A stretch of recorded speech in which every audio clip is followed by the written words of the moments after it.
నమస్తే. నేను మీ అశ్విని కుమార్. అజయ్ సింగ్ బిస్టు 7 సంతానాల్లో ఒకరు. దాదాపు 21 ఏళ్ల వయసులోనే ఆయన ఇంటి నుంచి బయలుదేరి సన్యాసి అయ్యాడు. ప్రస్తుతం భారతదేశంలో అత్యధిక జనాభా ఉన్న రాష్ట్రం ఉత్తరప్రదేశ్కి రాష్ట్రానికి ముఖ్యమంత్రిగా ఉన్నారు. ఉత్తరప్రదేశ్ చరిత్రలోనే 2 సార్లు వరుసగా పూర్తి టర్ము సీఎంగా అయిన ఏకైక వ్యక్తి. నేను మాట్లాడుతున్న వ్యక్తి యోగి ఆదిత్యనాథ్. యోగి ఆదిత్యనాథ్ జన్మదిన సందర్భంగా ఉత్తరప్రదేశ్లో ప్రస్తుతం ఈ 8 సంవత్సరాల్లో ఆయన ముఖ్యమంత్రిగా ఏం చేశాడు ఏంటి అని చూస్తే, మనం ఉత్తరప్రదేశ్ని ఒకప్పుడు బీమారు రాష్ట్రంగా పిలిచేవారు. ఇన్వెస్టర్లు దూరంగా ఉండేవాళ్ళు, రోడ్లు బాగుండేవి కాదు, ప్రతిరోజు పవర్ కట్స్, కరెంట్ కట్లు ఉండేవి. ప్రస్తుతం చూస్తే మనం జిఎస్డిపి 13 లక్షల కోట్ల నుంచి 35 లక్షల కోట్లకు పెరిగింది ఉత్తరప్రదేశ్ ఈయన ముఖ్యమంత్రిగా ఉన్నాక. అలాగే తలసరి ఆదాయం చూస్తే 43,000 రూపాయల నుంచి 1,20,000, దాదాపు 3 రెట్లు పెరిగింది. భారతదేశంలో 2వ అతిపెద్ద రాష్ట్ర ఆర్థిక వ్యవస్థ, దేశ జీడిపిలోనే 3.2%కి తీసుకెళ్లారు ఉత్తరప్రదేశ్ని.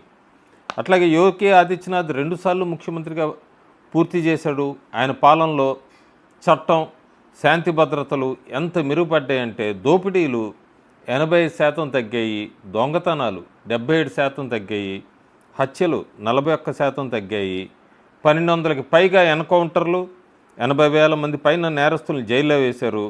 మాఫియా సొత్తు 20,000 కోట్లకి పైగా మొత్తం అంతా కూడా ఆయన బ్యాక్ తీసుకొని ప్రజలకు పంచినవి కూడా ఉన్నాయి. కొన్ని చోట్ల అయితే ఇళ్ల స్థలాల కింద ఇట్లా. అలాగే ముఖ్తార్ అన్సారీ వాళ్ళు, అతీక్ అహ్మద్ వంటి గ్యాంగ్స్టర్లందరినీ కూడా ఈయన తుడిచిపెట్టేశాడు ఉత్తరప్రదేశ్ నుంచి.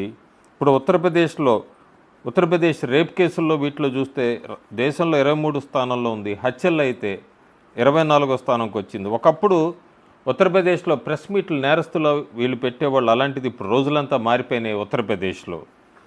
ఇంకా ఇన్వెస్ట్మెంట్స్ ఇవన్నీ చూసుకున్నాం మనం.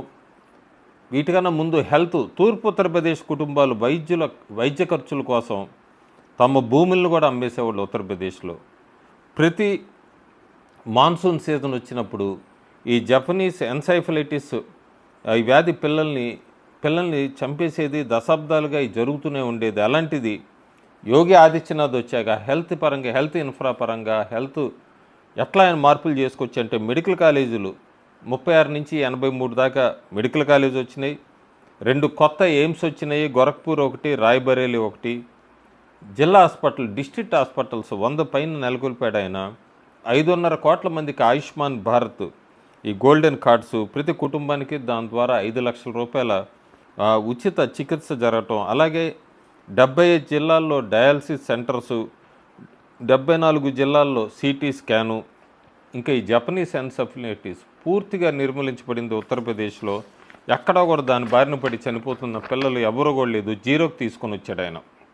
2017 ముందు ఎడ్యుకేషన్ సిస్టమ్ చూస్తే, 2017 ముందు ఉత్తరప్రదేశ్ ప్రభుత్వ పాఠశాలలో పిల్లలు అసలు పూర్తిగా చెప్పులు లేకుండా వెళ్ళేవాళ్ళు స్కూల్కి.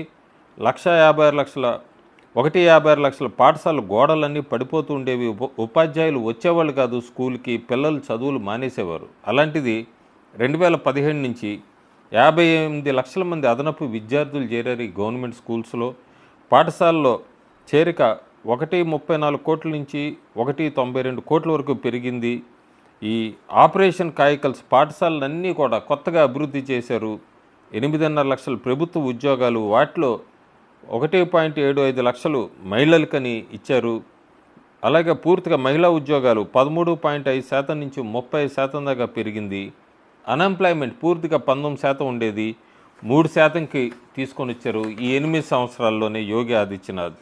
పంటూరు గ్రామానికి చెందిన ఈ అజయ్ సింగ్ బిస్టు, ఆయన తర్వాత గోరఖ్నాథ్ మఠాధిపతి, ఆ తర్వాత 25 ఏళ్లకే లోక్సభలో అతి పిన్న వయసుడిగా ఎంపీ, భారతదేశంలోని అతిపెద్ద రాష్ట్రం ఉత్తరప్రదేశ్ ముఖ్యమంత్రిగా 2 సార్లు, 8 సంవత్సరాలు ఎలాంటి విలాసవంతమైన కారులు లేవు, కుటుంబ రాజకీయాలు లేవు, ఎక్కడా కూడా షార్ట్ కట్స్ లేవు.